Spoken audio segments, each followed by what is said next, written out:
बिस्मिल्लाहिर्रहमानिर्रहीम, अस्सलाम वालेकुम। मैं सैयद इमरान शफ़क़त आपकी खिदमत में हाज़िर हूँ। कल लंदन में साबिक़ वज़ीर-ए-आज़म जनाब नवाज़ शरीफ ने सहाफ़ियों से गुफ्तगू करते हुए एक बहुत बड़ा ऐलान कर दिया है, बल्कि एक धमाका कर दिया है। और अल्लाह करे कि ये बात उन्होंने जो की है वो जुमलातन हो। एक होता है ना, बातों बातों में एक बात कर जाना, उसके पीछे उनकी विल या उनकी उसके पीछे उसकी डिटर्मिनेशन ना हो, क्योंकि ये बात बड़ी ख़तरनाक है। मैं ज़ाती तौर पर समझता हूँ कि इन चीज़ों से पाकिस्तान की सियासत और रियासत ने कुछ हासिल नहीं किया। हाँ, अगर उनकी बात का मतलब कुछ और है तो फिर एक अलग बात है। वो बात क्या थी? वो बात ये थी कि उनसे सहाफ़ियों ने वो सवाल किए कि जी, कि वो ब्रॉडशीट के ऊपर भी बेसिकली तो वो जो लंदन में जो नेशनल क्राइम एजेंसी है उनकी जो पाकिस्तान से इल्ज़ाम था कि जी CM शहबाज शरीफ साहब माफ़ी चाहता हूँ, और उनके बेटे ने लाखों अरबों डॉलर जो हैं या पता नहीं कितने रुपए जो भी कह लें आप, वो पाकिस्तान से लूट के तो लंदन भिजवाए हैं। 21 महीने तफ्तीश की है NCA ने, और फिर अदालत में जाके कहा कि इनके जो आपने अकाउंट्स फ्रीज़ किए हुए हैं वो डी-फ्रीज़ कर दें, क्योंकि हमें तकरीबन 21 माह की तफ्तीश के दौरान भी कुछ नहीं मिला। और 20 साल, पिछले 20 साल का को उन्होंने ट्रेस करने की कोशिश की है, खाते खोल खोल के कोई गैर कानूनी पैसा तो नहीं आया। नून लीग इसको अपनी फतह करार दे रही है और देनी भी चाहिए, और जो हुकूमत है वो सियानी बिल्ली खंबा नोचे, उसकी हालत वो है। इसके ऊपर सवाल किया गया था सहाफ़ियों ने इमरान खान नवाज़ शरीफ साहब से। नवाज़ शरीफ साहब ने कहा कि जी, ये जो फ़ैसला है बरतानवी अदालत का, ये पाकिस्तान के तफ्तीशी इदारों, हुकूमत, इमरान खान साहब, नैब, FI और जो भी इदारे हैं उनको एक ज़नाटेदार थप्पड़ रसीद किया है। और मतलब दुनिया की अदालतें जिनकी क्रेडिबिलिटी है, जहाँ पर वो अदालतें जहाँ पर जज बैठते हैं, मजबूर लोग नहीं बैठते जिन्होंने वीडियो बनी थी, तो वो तो जो फैसले दे रही हैं वो आपके सामने हैं। और ये जो इंक्वायरियाँ करते फिर रहे हैं, इनकी क्या साख है? अब तो सवाल तो बड़ा जेन्युइन है। तो फिर उन्होंने एक अज़हर जावेद साहब ने सवाल किया कि जी, पिछले 6 महीने से पता नहीं वो क्या है, मतलब 6 साल से गालबन आपके ख़ानदान को, शरीफ फैमिली को ये किया जा रहा है। ब्रॉडशीट ने भी ये किया कि उसने भी माफ़ी मांगी, और वो भी ब्रॉडशीट के परवेज़ मुशर्रफ साहब की हुकूमत ने, जब वो 12 अक्टूबर 1999 को आए थे, तो उन्होंने एक कंपनी हायर की थी ब्रॉडशीट के नाम से, जिसको ये टास्क दिया गया था कि आप हमें जो पाकिस्तान के जो यहाँ के सियासतदान हैं वो यहाँ पे रहते हैं, उनके असासे ढूंढ के दें, हम आपको कमीशन देंगे। तो वो जो कोई केस को, उसमें मैं टेक्निकल नहीं जाना चाह रहा, उसमें 20,000 पाउंड जो हैं वो ब्रॉडशीट ने अदालत की केस की वजह से जो अखराजात की सूरत में वो होता है ना, जिसको कहते हैं वो अखराजात ही कह लें आप, वो विद पेनल्टी कह लें आप, जो भी कहना है इसको, वो नवाज शरीफ साहब के साहबजादे हुसैन नवाज को अदा किए थे। तो वो भी एक तरह से शिकस्त थी हुकूमत की कि कुछ नहीं निकला। तो उसके ऊपर भी वो कह रहे थे कि यार ये क्या एहतसाब है, ये एहतसाब है, आप तो टारगेट कर रहे हैं खाम खा। और बेसिकली वो जो बात कहना चाह रहे थे वो बात कई दफ़ा पहले कह चुके हैं, कल उन्होंने नहीं कही ये वाली बात, कि बेसिकली तो आपने विच हंटिंग इसलिए करनी होती है कि आपको बंदा कोई पसंद इसलिए नहीं कि वो इंडिपेंडेंट है, और आपने पाकिस्तान के वज़ीर-ए-आज़म के साथ जो कुछ किया है वही नवाज शरीफ के साथ किया है। तो और बहाना करप्शन का कर लिया, कामा का कर लिया, ये ड्रामेबाजियाँ अब नहीं चलेंगी, ये वो कई दफ़ा कह चुके हैं। उन्होंने कहा ये कोई एहतसाब नहीं है, ड्रामा एहतसाब का, एहतसाब तो अब होगा, ये बात, ये पॉइंट, और एहतसाब होगा इन हुक्मरानों का, और ये एहतसाब ऐसा होगा कि दुनिया देखेगी। अगर तो ये वही एहतसाब है जो नवाज शरीफ साहब बेनज़ीर भुट्टो का किया करते थे, और बेनज़ीर भुट्टो आके इक़्तिदार में अपने मसले सीधे किया करती थी कि जो केस बने हुए हैं इनसे किस तरह करके जान छुड़ानी है। फिर ये अगर तो वही एहतसाब है जो ख़ुद नवाज शरीफ साहब का इमरान खान साहब कर रहे हैं, या फिर परवेज़ मुशर्रफ साहब ने किया था, तो फिर तो अल्लाह बचाए इस एहतसाब से हमको। अगर मतलब अब मैं ये नहीं कह रहा कि जनाब के ये हुकूमत बड़ी पाक साफ़ है, क्योंकि नवाज शरीफ साहब ने बजा कहा कि यार कि वो इनकी ये तो कहते थे कि लूट के खा गए, अब तो ये ख़ुद इस इल्ज़ाम की जद में आ रहे हैं। इस काबीना में जितने करप्ट लोग बैठे हुए हैं और इनके साथी जितने बैठे हुए हैं, वो ये किस तरह इस इल्ज़ाम से जान छुड़ाएंगे? कोई एक स्कैंडल जो इस हुकूमत में ना हो, इस कंपनी में ना हो, बकौल सेल्स या सुहेल वड़ैच साहब के कि ये कंपनी नहीं चलेगी। तो इस कंपनी में कोई एक दवाइयों का फ्रॉड, पेट्रोल का फ्रॉड, गंदम का फ्रॉड, चीनी का फ्रॉड, फिर उनको माफिया कह के जान छुड़ाए ना, एवं जाना नहीं छुटदियाँ ज़ूरे वाला। तो बहरहाल अगर तो फिर ये है कि तुमने हमारा मेहमान मारा, हम तुम्हारा मेहमान मारेगा। अगर तो ये वो वाला एहतसाब है तो फिर अल्लाह बचाए। अगर जेन्युइन एहतसाब है तो फिर ये एहतसाब वो फिर बहुत कुछ नया कुछ करना पड़ेगा। या फिर अगर ये इशारा सिर्फ इमरान खान साहब की तरफ है तो फिर तो आज इमरान खान है, पहले नवाज शरीफ साहब होते थे। नवाज शरीफ साहब जो है उनका किबला दुरुस्त हुआ, नज़रियाती हुए, उनको गलतियों का एहसास हुआ, COD किया, उसके बावजूद फिर गलतियां कर गए, मेमो गेट के ऊपर गलती कर गए। तो अगर तो यही कुछ होना है तो फिर तो पाकिस्तान का अल्लाह ही हाफ़िज़ है। लेकिन अगर किबला दुरुस्त करना है तो फिर वो कहते हैं कि जी के असल मसले की तरफ जाना पड़ेगा। वो जो कह रहे थे, या तो फिर ये मतलब वो अगर किसी और को सुना रहे हैं, कहना धी नू तो सुनाना नूह नू, तो अगर तो ये नूह को सुना रहे हैं तो फिर तो बात चले समझ में आती है। वो क्या है नूह को सुनाना? वो ये है कि इन्होंने अपनी एक तकरीर में जो ये हालिया मेरा ख्याल है फैसलाबाद डिवीज़न से बात कर रहे थे, उसमें इन्होंने कहा था कि जी कि RTS का बैठना या RTS का बिठाया जाना ये आइन के आर्टिकल 6 के ज़ुमरे में आता है।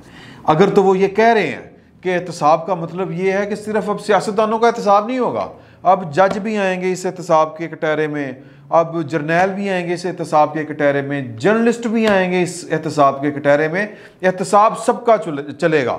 वो क्या है कि आज मैं जद में हूँ तो कोई खुशगुमा ना रहे, चराग सबके बुझेंगे हवा किसी की नहीं। तो फिर तो बात समझ में आती है कि फिर अक्रॉस द बोर्ड वो जो मुतालबा पाकिस्तान के तमाम डेमोक्रेट्स का है कि यार के अपनी करप्शन लीगलाइज कर लें आप, इंस्टीट्यूशनलाइज कर लें आप, कि जी जज 3 प्लाट भी ले सकता है, नो मसला। ये सहाफ़ी जो है ये जितने मर्जी ठेके ले, है सहाफ़ी प्रोग्राम करता है, जिस तरह कामरान खान साहब रात को रोज़ाना 9:30 से 10 बजे तक 11 बजे तक प्रोग्राम करते हैं, रोज़ाना सहाफ़त करते हैं, साथ में कारोबार भी हो रहे हैं। मुबशर लुकमान साहब ये जहाज़ उड़ाए फिर रहे हैं और कर वो सहाफ़त रहे हैं, स्टोर भी चल रहे हैं। तो फिर जवाब इनसे भी जवाब ले, मतलब ज़रूरी, मतलब ये कहाँ पे लिखा है कि सियासतदान कौन सा वो यतीम का बच्चा है कि जिसका जी में आए उसके सर में पोले। पोले आप समझते हैं, पंजाबी में पोले कहते हैं जूते को, छितर, ये जो हम पाँव में पहनते हैं कि आंदा जांदा उन्हें जनाब पोले मारी जाए। तो बाकी जो हैं वो क्या दूध के धुले हैं? क्यों इतना तकद्दस का है का भाई, इस तकद्दस से हमें मिला क्या है? तो अगर तो इरादे वो हैं तो फिर तो बात समझ में आती है, ओके। अदरवाइज अगर आगे सियासतदानों ने एक दूसरे को खुशोन्मुखी करनी और देखना नहीं कि ये किनके कहने पे हो रहा था, क्यों हो रहा था। खुद नवाज शरीफ साहब यही बैठ के तो सारा दिन बातें करते हैं कि जी के मतलब हमें हटाया गया, पाकिस्तान के तमाम वज़राए आज़म के साथ एक ही सलूक किया गया, जनेजो साहब और हत्ता के जमाली साहब जैसे वज़ीर आज़म बर्दाश्त नहीं हुए। तो फिर तो मतलब फिर एहतसाब ऑडिट जो है, ऑडिट सिर्फ माली करप्शन का नहीं होना चाहिए, ये ऑडिट जो है ये इख्तियारात का भी ऑडिट होना चाहिए। ये फिर करके दिखाएं, मतलब यही तो इनकलाब है, यही तो तब्दीली है, यही तो असल काम है। मतलब ये क्या कि जी के नवाज शरीफ ने बेनज़ीर को पकड़ लिया, बेनज़ीर ने फिर नवाज शरीफ को पकड़ लिया, नवाज शरीफ को इमरान खान साहब ने पकड़ लिया, इमरान खान साहब को फिर नवाज शरीफ साहब ने पकड़ लिया। ये खड्डी खड्डा बंद करें जनाब। बाकी जो आपने कहा कि जी करप्ट हैं बिल्कुल हैं, किसको नहीं पता, सारे करप्ट हैं।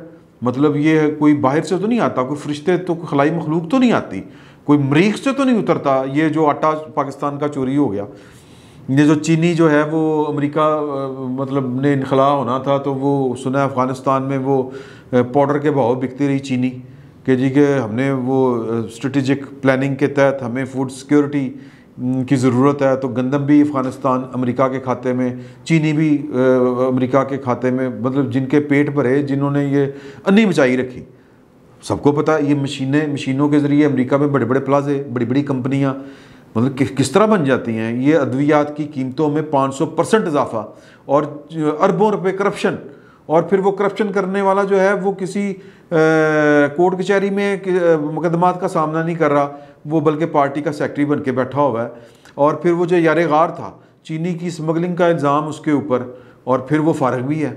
मतलब ये क्या ड्रामेबाजियाँ हो रही हैं, किसी को नहीं पता। ये जो तहाइफ आते हैं, बड़ा मैंने मज़ा ये इमदाद सुमरो साहब ने वो वाला जो शायद आपने उनका व्लॉग सुना हो, जिसमें उन्होंने ये आजकल बड़ा शोर पड़ा हुआ है, इस्लामाबाद हाई कोर्ट ने भी 13 अक्टूबर को फैसला सुनाना है कि ये जो क्लासिफिकेशन कर दी है, क्लासीफाइड इंफॉर्मेशन कर दी है इमरान खान साहब ने कि नवाज शरीफ तो चोर था। Okay, very good. आप तो हाजी सनाउल्लाह के बेटे थे सर, अकराम ला नियाजी के नहीं, वो आप तो क्या कहते हैं, हाजी सनाउल्लाह साहब बताते खुद हाजी सनाउल्लाह साहब हैं, सादक और अमीन, तो आप अपने तोहफों का क्यों नहीं बता रहे? तो वो अब मामला चला गया है इस्लामाबाद हाई कोर्ट में, 13 अक्टूबर को वो बताएंगे इसके पीछे कहानी क्या है, वो क्यों छुपाया जा रहा है। ये बात जो है वो इमदाद सुमरो साहब ने ये, और उनको भी जाहिर है कि किसी बड़े आदमी ने बताई होगी बात, वो जो इनर सर्कल का आदमी होगा। बड़ी मज़े की इन्फॉर्मेशन है, मैं कहना आपको स्वाद आ जाएगा। स्वाद क्या है कि एक ये जो कबायली होते हैं ना, और फिर ऊपर से बादशाह, ये इनके ना स्टाइल अपने होते हैं। जिस तरह किसी दौर में होता है ना कि ब्लड ब्रदर के यहाँ पे कट लगा के, यहाँ पे कट लगा के हम दोनों भाई भाई हो गए, पक्की टीट दोस्ती कि अब हम भाई हैं। इसी तरह कबायलियों में और सरदारों में, और फिर अब वो बादशाह भी चूँकि बन गए हुए हैं, ये हमारे बादशाह जो ब्रादर बादशाह के जो ममालिक के बादशाह हैं उनकी मैं बात कर रहा हूँ। इनमें से एक शहजादे ने कबायली रस्म व रिवाज के मुताबिक भाई बनाने के लिए इमरान खान साहब को शुरू में 2 घड़ियाँ बनवाई, कस्टमाइज्ड समझते हैं कि सिर्फ अपने जिस तरह रोल्स रॉयस कस्टमाइज्ड बनवाते हैं ना आप, उस तरह ये घड़ी भी होती हैं, घड़ियाँ भी होती हैं जो कस्टमाइज्ड बनाते हैं। इसको आपको समझने की ज़रूरत है कि जिस तरह आपके मोहल्ले में, गांव में, देहात में सुनियारे जो होते हैं वो उमरा को जानते हैं कि यार के फलाने दी धी चौधरी धी दा ब्याह है तो वो उसका जेवर बनाना है, तो वो आ कहता है नहीं इनू इंजदा बड़ा, इनू इंजदा बड़ा, कस्टमाइज्ड ज्वेलरी। ठीक है जी। अब उसको पता होता है कि ये जो ज्वेलरी है, ज्वेलर को पता होता है, और वो ज्वेलर जो होता है वो गिने चुने जो इलाके के रईस होते हैं वो उनका ज्वेलर होता है। उनको पता होता है कि फलाने दा धी दा जो ब्याह है, ए डिज़ाइन बेगम साहबा फलां सेठ साहब की बेगम साहबा ने चूड़ियाँ बनवाई थी, उनका ये डिज़ाइन, उनकी सास ने कड़े बनवाए थे, उनका ये डिज़ाइन ज़बानी याद होते हैं। तो इसी तरह इंटरनेशनल कम्युनिटी में भी ये बादशाहों और शहजादों और वज़राए आज़म के जो हल्का अहबाब है पूरी दुनिया का, इनके भी ज्वेलर, इनके टेलर, इनके जूतों बनाने वाले वो भी कस्टमाइज्ड होते हैं, और वो बड़े गिने बादशाहों का ही काम करते हैं। उनको पता होता है कि ये ऐनक जो है शहजादा सलमान ने फ़र्ज़ करें बनवाई है, उसने 3 ऐनकें बनवाई हैं, तो फिर ये 3 ऐनकें और किसी के पास इस तरह की नहीं होंगी, कस्टमाइज्ड। और वो जब 20 साल बाद ही देखेगा ना जिसने बनाई है तो कहेगा हाँ ये शहजादे ने, फलाना शहजादा नहीं, शहजादा भोगीवाल, ये उसकी है, वेरी गुड। तो इसी तरह वो शहजादे ने 2 घड़ियाँ बनवाई दुबई से घड़ियाँ बनवाई, और वो थी गोल्ड प्लेटेड और डायमंड लगा हुआ। उस घड़ी की कीमत 10 करोड़ से 14 करोड़ के दरमियान बताई जाती है। तो वो उसने, हमारे वज़ीर आज़म साहब गए तो उसने घड़ी निकाल के कि दी Imran Khan you are my brother, आज से तुम भी ये घड़ी पहनोगे, जब तुम जितनी दफ़ा टाइम देखोगे तुम्हें याद आएगी कि शहजादे ने दी थी, शहजादा मेरा भरा है। तो वो जनाब वो घड़ी वेख के भाइन दे मुँह पानी आया, दरोग बर गर्दने रावी पानी आया। उन्होंने क्या कमाल दी घड़ी आके उन्होंने सरकारी ख़जाने में जमा नहीं कराई, ओन चौधरी टाइप अपने किसी जो है वो मुशद्दर को, अपने यारे गार को दी के भाई है वो बड़ी महंगी घड़ी है, इन्हू वेच के लिया, मौज करांगे 4 दिन। वो जनाब इस तरह की, वो चूँकि सर्कल का पता होता है कि इस तरह की घड़ी कितने, मार्केट कौन सी, दुबई। वो भाई दुबई गए घड़ी लैके, उन्होंने कहा कि जी यह घड़ी, उन्होंने क्या वो ढाडा बेड़ा तेरे ये घड़ी तो फलाने शहजादे ने बनवाई सी, 2 बनवाइयाँ सी। उन्हें चुक के जिमें एक वो था ना जो इस्लामाबाद में एक मिनिस्टर का वाक़या हुआ था कि एक पार्टी से 2 आईफोन, पैमरा ही ना, हाँ, उससे 2 टेलीफोन मंगवाए आईफोन। तो वो रात को वो जो रसीदों के साथ रात को बंदा ना उसी दुकान पे रसीदें चुके थी, चला गया कि भाई ना वापस कर दो तो पैसे सामने दे दो। उसने चुक के वो फ़ोन पैमरा वाले को कर दिया कि बंदा आया है, वो कह रहा है वापस कर दो, कोई मसला है सर? उन्होंने कहा मसला कोई नहीं है। तो वो फिर पता चला कि वो मिनिस्टर साहब या साहिबा जो भी थी, साहिबाई मिनिस्टर साहिबा ने बेसिकली दिहाड़ी लगाई है 2 आईफोनों की। ये लेवल है करप्शन का। बहरहाल वो शहजादे की जब घड़ी पड़ी तो उन्होंने चुक के फ़ोन किया शहजादे के सेक्रेटरी को कि शहजादा साहब ने जो 2 घड़ियाँ बनवाई थी उनमें से एक विकणे आ गई है, चोरी तो नहीं होगी? ओ पता कि ओहो ये केस है। उन्होंने फिर वो शहजादे को पता चल गया कि यार मैंने तोहफा देता कि क्या ये हरकत है यार, आपके दिल में तो आता है ना, मतलब बादशाहों की दोस्तियाँ जब आप चंदा इकट्ठे करने वालों से लगाएंगे बादशाह तो फिर तो कुछ होएगा। तो कहाँ पे बादशाह सलामत और कहाँ पे जनाब चंदा। चलें बहरहाल ये वाक़या हो गया। तो एक वाक़या तो ये है, शायद ये तहाइफ जो हैं वो उनकी लिस्टें जो फ्राहम नहीं की जा रही गैर ममालिक से जो मिलने वाले तहाइफ हैं उनमें से हो सकता है एक ये केस भी वजह बना हो इमरान खान साहब को हेजिटेशन हो। अब ये बातें जो हैं ये पाकिस्तान के जो है ना फर्स्ट क्लास रूलिंग एलीट, ये उसकी गॉसिप है जो मैंने आपको सुना दी है। दूसरी बात, पाकिस्तान का एक बहुत बड़ा बिजनेसमैन है, पावर ब्रोकर के, नवाज शरीफ भी के दस्तरखान पे भी वो मौजूद होते हैं जब वो कभी लंदन जाएं। जनाब वो आसिफ अली जरदारी साहब के भी साथ भी यूँ तस्वीरें उतरवाते हैं वाने सदर में, वो खान साहब के भी बड़े होंगे। बस पावर जो ये पावर ब्रोकर होते हैं ना, ये बड़ी बड़ी आइटमें होते हैं। मतलब इनके लिए दूसरी वर्ल्ड वार एक रुक गई थी कि दो पावर ब्रोकरों की, एक बेटे की और एक बेटे की शादी थी। ये वाक़या है, इसकी मैं तफसील फिर कभी आपको सुनाऊंगा। तो पावर ब्रोकर बड़ी आइटम होते हैं। पाकिस्तान में भी पावर ब्रोकर हैं और एक नहीं कई हैं। इकबाल ज़ैद अहमद साहब का जहाज़ ही नहीं रुका करता था, जिस तरह किसी दौर में जहांगीर तरीन साहब का जहाज़ नहीं रुका करता था, तो इसी तरह ना वो पावर ब्रोकर साहब का भी जो है यही मामला है। तो उन्होंने एक पाकिस्तान की बहुत बड़ी बेगम साहिबा को एक हीरो का सेट तोहफे में दिया।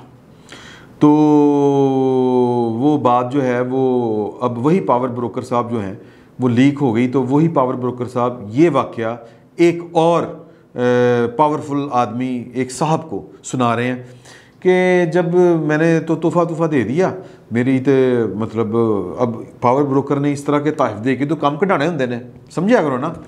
तो वो बहुत बड़ी बेगम साहिबा को जब तोहफ़ा मिला तो वो बात फैल गई। बात फैली तो पाकिस्तान के एक बहुत बड़े साहब ने अपने से भी, उनको जब ये पता चला, पाकिस्तान के एक बहुत बड़े साहब को ये पता चला कि जनाब के ए कार्रवाई पई है, तो वो उन्होंने बेगम साहिबा को, जो उनसे बड़े साहब हैं, यानी जिनकी वो बेगम है वो भी बहुत बड़े साहब हैं, यानी कि जिनको पता चला, जो बहुत पावरफुल पाकिस्तान के बड़े साहब हैं, उन्होंने अपने से बड़े साहब को जाके कहा कि सर वो आपकी जो बेगम है ना सर, वो उनको तोहफे आने शुरू हो गए हैं। तो वो नहीं, वो फलाना, वो मतलब बड़ा पावर ब्रोकर, बड़ा सेठ आदमी है, बड़ा बड़ा बिजनेसमैन, हाँ, उसने बेगम साहबा को एक हीरो का सेट दिया। तो ज़रा ख्याल करें, ये जो पावर ब्रोकर होते हैं ना, जब ये आपको तोहफे तोहफ़ देते हैं तो फिर बदले में आपको काम कहते हैं और फिर आपसे काम लेते हैं। उन्होंने कहा अच्छा मैं बेगम साहबा से पूछूंगा। बात ख़त्म हो गई। एक तकरीब में पाकिस्तान की बहुत बड़ी बेगम साहबा और पाकिस्तान के एक बहुत बड़े साहब, जिन्होंने जाके बेगम साहबा के शोहर को शिकायत लगाई थी, उनकी मुलाकात हुई। और उस मुलाकात जब आमना सामना हुआ, आंखें चार हुई, सलाम दुआ हुई, तो उन्होंने कहा कि मैं तो, आप तो मुझे बहन कहते हैं, है ना? उन्होंने कहा जी मैं, आप मेरी बहन है। उन्होंने कहा तो फिर अपनी बहन की आप जसूसियाँ करवाते फिरते हैं। कहानी गई मुक तो किला गया ठुक। फिल वक्त इतना ही, बहुत बहुत शुक्रिया।